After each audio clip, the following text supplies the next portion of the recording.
निघाले होते मुंबईला जाण्यासाठी. मग भाजीला काय करावं हा सर्वात मोठा प्रश्न पडलेला. तर म्हटलं की चला झटपट पद्धतीने बनवूया आपण वांग्याची भाजी.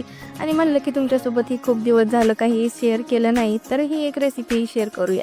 तर सर्वात आधी शेंगदाणे आणि खोबरं याला छान खरपूस भाजून घेतलं. त्यानंतर एका मिक्सरच्या जारमध्ये कोथिंबीर, टमॅटो, अद्रक, लसूण आणि शेंगा, खोबरं आणि थोडासा काळं तिखट आणि चवीपुरतं मीठ टाकून याला बारीक पेस्ट करून घेतली. मध्ये 2 चमचे तेल टाकून त्यात बारीक चिरलेला कांदा टाकला आणि त्यानंतर हा बनवलेला पेस्ट टाकून छान तेल सुटेपर्यंत त्याला भाजून घेतलं. तर हे कट केलेले वांगी टाकली. त्यानंतर आपल्याला लागेल तसं गरम पाणी केलेलं होतं ते टाकून घेतलं आणि त्यात झाकून ठेवलं. तर यासोबत खाण्यासाठी मी बनवत होते भाकरी. तर याचा व्हिडिओ तुम्हाला जर हवा असेल तर मी पुढच्या व्लॉगमध्येच नक्की शेअर करेन.